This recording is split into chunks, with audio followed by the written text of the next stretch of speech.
días a todos, bienvenidos a una nueva sesión de nuestro programa. Soy Ana Paulina Alvarado Gómez y hoy nos sumergiremos en un tema crucial, el llenado del pedimento.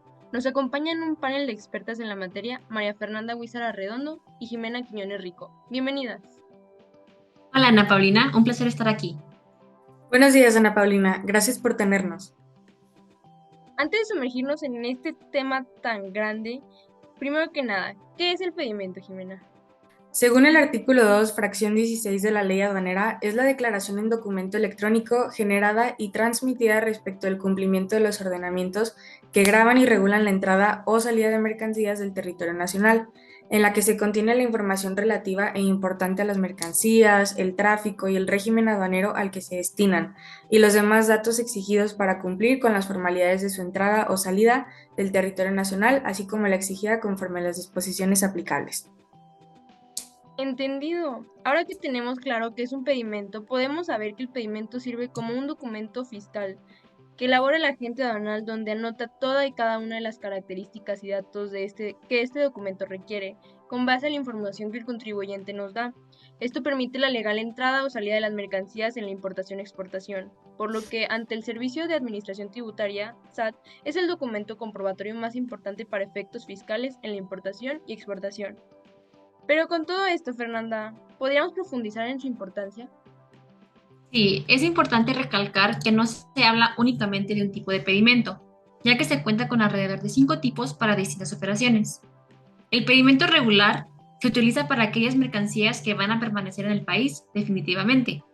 El pedimento de importación, o en su caso de exportación, es la declaración en documento electrónico transmitida respecto del cumplimiento de los ordenamientos que graban y regulan la entrada en el caso de importación o salida en el caso de exportación de mercancías al territorio nacional.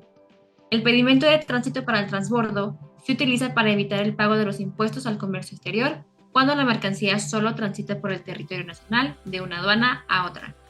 El pedimento consolidado es utilizado en todo tipo de importaciones y exportaciones donde se amparan varias operaciones. Lo utilizan generalmente las empresas de programa IMEX para importaciones temporales. Y por último tenemos el documento de operación para el despacho aduanero, o también conocido como el DODA, que se utiliza mediante un código bidimensional QR con información de pedimentos validados, pagados o hasta del aviso consolidado, sin tener que presentar de forma impresa estos pedimentos, al igual que también sirve para activar el mecanismo de selección automatizada. Increíble. Además, ¿saben que los pigmentos se distinguen por colores según su destino en la mercancía?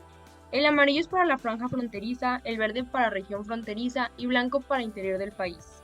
Las claves de pigmentos son cruciales para este proceso. Jimena, ¿podrías compartir alguna de las claves más comunes con nuestros oyentes?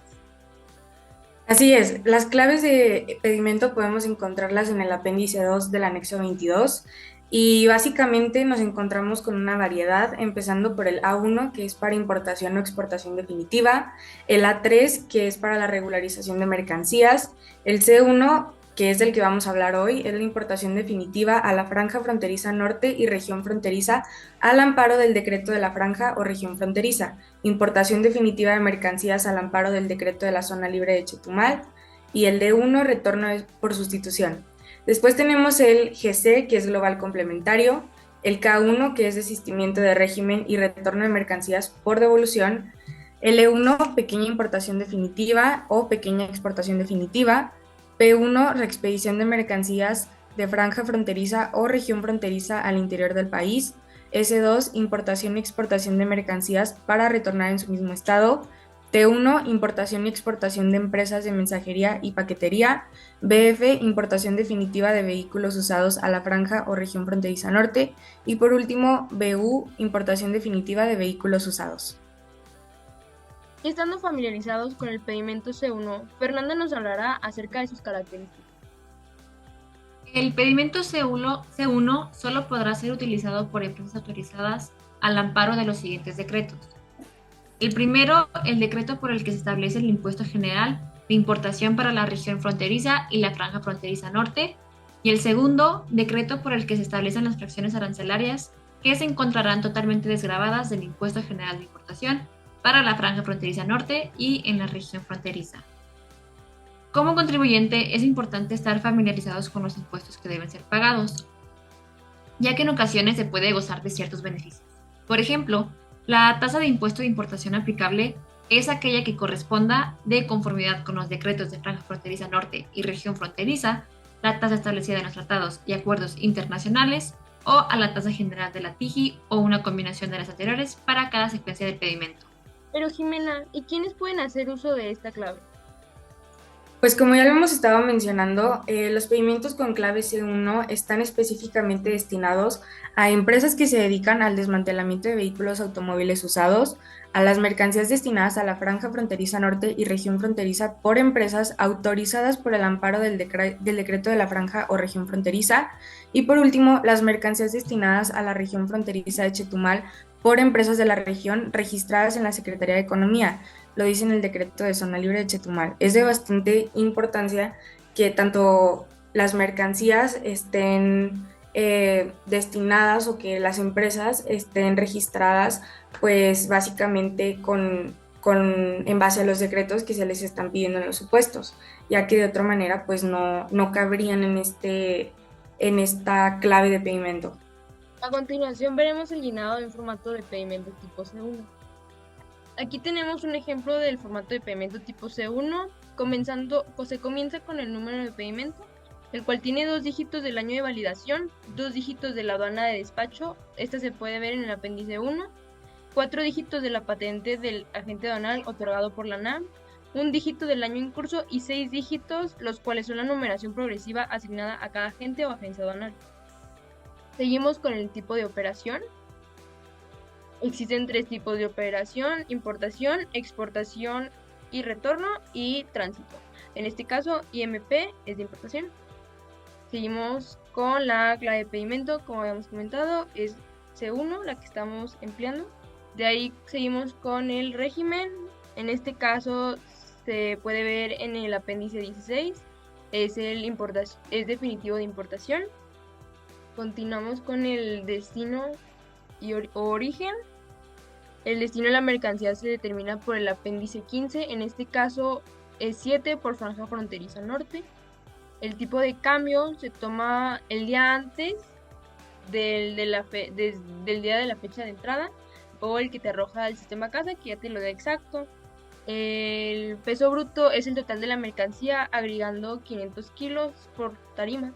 La aduana se determina, como lo comentaba, en el apéndice 1, pero en este caso también se agrega la sección, es decir, son 3 dígitos. Con el medio de transporte se llenan los espacios de entrada, arribo y salida. Este se puede observar en el apéndice 3, el cual explica cómo llegó al país, cómo arribó a la aduana y cómo sale. En estas 3 modalidades es carretero. Seguimos con el valor en dólares. Este es la cantidad de la mercancía más los incrementables. Consecuente a este tenemos el valor en aduanas. Este es el valor en dólares por el tipo de cambio. Y el precio pagado es igual al precio de la mercancía, únicamente sin los incrementables por el tipo de cambio. Ahora, cambiando a la sección del datos de importador, tenemos que agregar el nombre, denominación o razón social de la compañía que importa. En este caso sería Coppel. Tenemos que declarar su RFC y su domicilio, al igual que el valor seguros. Este se calcula multiplicando el 10% al precio pagado y sumándole el 10%. Aquí arrojamos un estimado de ese total. Los seguros, fletes, embalajes y otros incrementales se basan de acuerdo al artículo 65 de la ley aduanera, que habla sobre los supuestos donde se consideran incrementables. En este caso, los incrementables se declaran en moneda nacional. Siguiendo con el campo de valor de decrementables, al igual que Fernanda nos explicaba hace un momento, este tiene base legal en el artículo 66 y este básicamente nos va a indicar los supuestos en los que se pueden considerar decrementables, y en este caso específico pues no tenemos ningún decrementable, así que pasamos automáticamente hacia la parte de acuse electrónico de validación, el cual básicamente son 8 caracteres para que la autoridad básicamente te confirma que en efecto recibió los documentos para poder electrónicamente para poder continuar con el despacho de las mercancías. Después tenemos la clave de la sección aduanera de despacho, como ya hemos declarado en la parte de arriba, me parece. Después continuamos con el bloque de marcas, números y total de bultos. Esto básicamente es para poder identificar de quién es la mercancía o para dónde va. En este caso, pues la marca es Coppel, los números es del 1 al 25 porque son 25 tarimas y en la derecha, en la esquina, podemos observar un número 25 que pues, nos está indicando el número de bultos. Después seguimos con las fechas. Básicamente, pues esto quiere decir la entrada, la fecha de entrada de cuando las mercancías entraron a territorio nacional y tenemos la fecha de pago, que es cuando se realizó el pago de las contribuciones. Después continuamos con tasas a nivel pedimento. Empezamos primero con el bloque de contribuciones, que básicamente pues, es la descripción abreviada de la contribución que aplica a nivel pedimento. Esto lo encontramos en el apéndice 12 del anexo 22 y solamente vamos a utilizar aquellas que estén con la clavecita o que estén identificadas con una letra G. Esas son las que vamos a utilizar. Después seguimos con la clave de tipo de tasa. Básicamente estas las podemos encontrar en el apéndice 18 del presente anexo. Continuando tenemos la tasa, que pues es la tasa aplicable para el pago de las cuotas por concepto ya sea del DTA o de lo establecido pues en la Ley Federal de Derechos.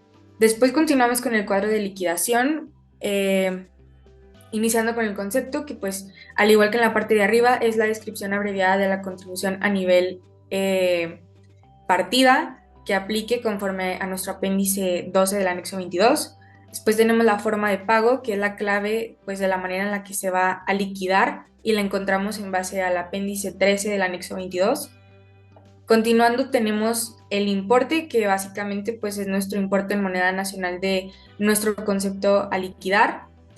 Y lo mismo se repite para las siguientes 3 columnas y nos movemos a la parte de totales, en donde pues, nos indica que en efectivo pues, es el total a pagar. Continuando con los datos del proveedor, en este caso, se inicia con el número de identificación fiscal. Este nos los da el mismo proveedor, así como el nombre de denominación o razón social, según sea el caso. Continuando con su domicilio. Si hubiera una vinculación, se pondría sí. Como no la hay, se pone no.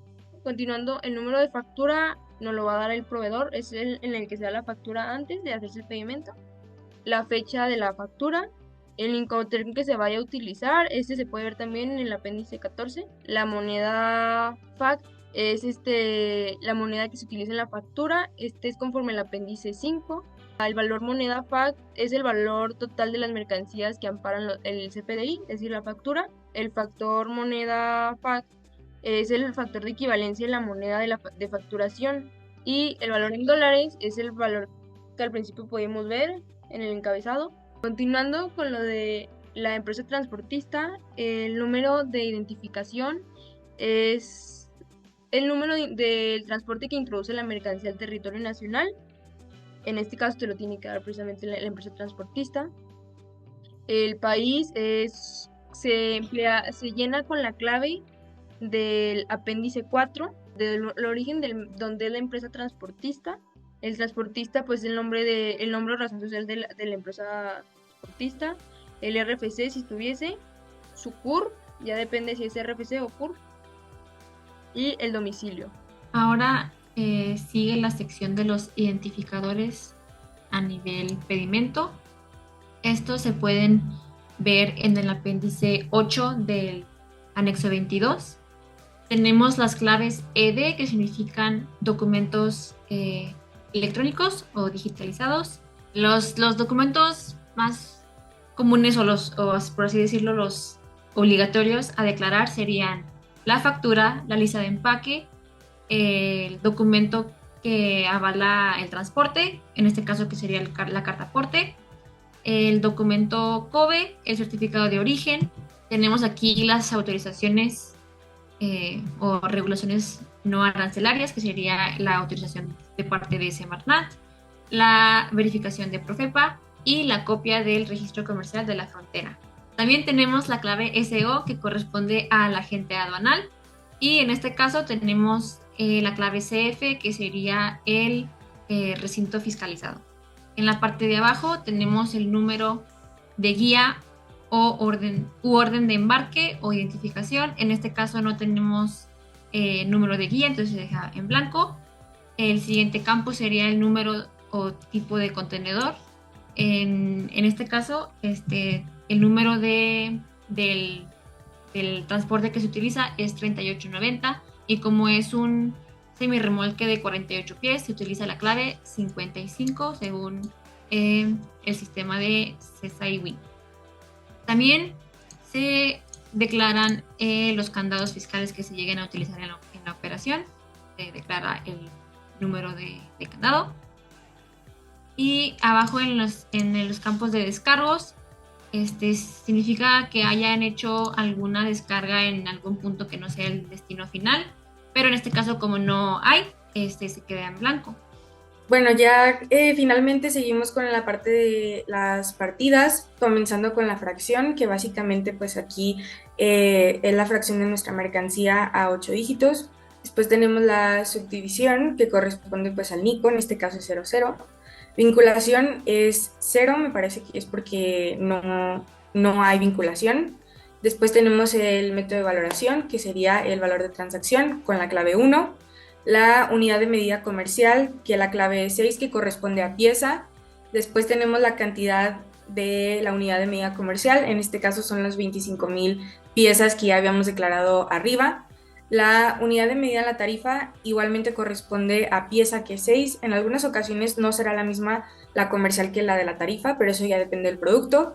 La cantidad de la unidad de medida en tarifa igual son 25,000. El país vendedor, en este caso, es China, y al igual, pues también es el país de origen.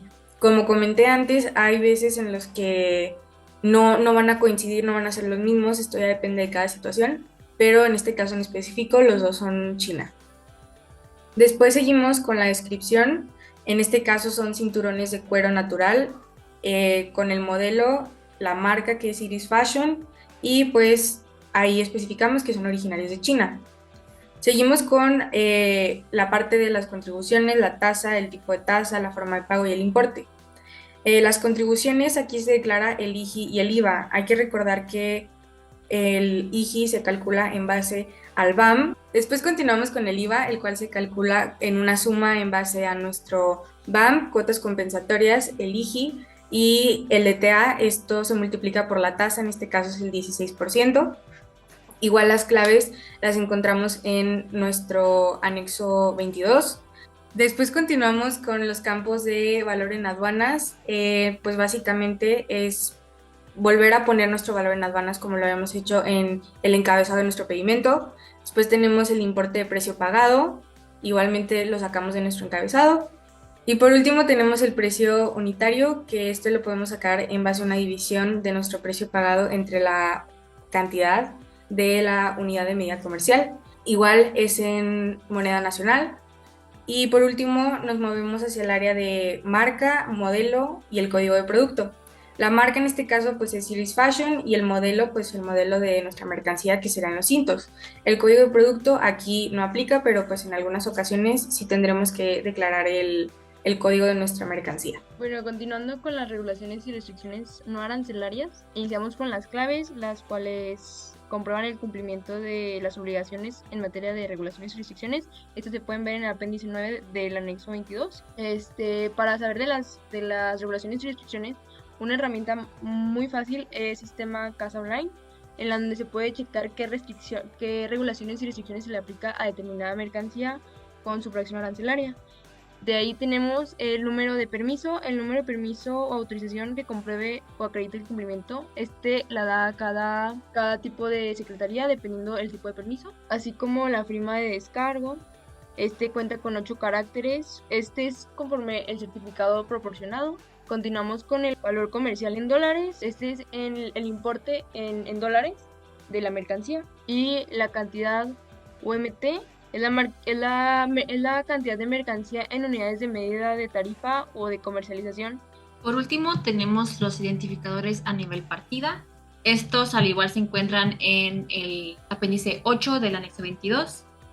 Empezando, tenemos MA, que equivale a el identificador que ampara a las tarimas que utilizamos en la operación, el identificador ES, que corresponde al estado de la mercancía. El mismo apéndice 8 muestra lo que debe de llevar cada complemento. En este caso, el complemento 1 dice que la letra N significa que la mercancía es nueva. El siguiente identificador es UM, que significa el uso de la mercancía. Igual el apéndice te dice todos los números o letras que deben de venir en el complemento 1 y te dice a qué equivale cada una. En este caso la O significa otros. El siguiente identificador es MC, que significa la marca. Igual te dicen qué significa cada numerito en los complementos. Y por último, el CF, que ya hemos mencionado, que era el recinto fiscalizado. Bueno, muchas gracias. Espero esta gran sesión sea de ayuda para muchos. Muchas gracias a Jimena y María Fernanda por compartir su conocimiento con nosotros. Ha sido una conversación muy ilustrativa. Y gracias a ustedes, queridos oyentes, por sincronizarnos hoy. Nos vemos en la próxima sesión.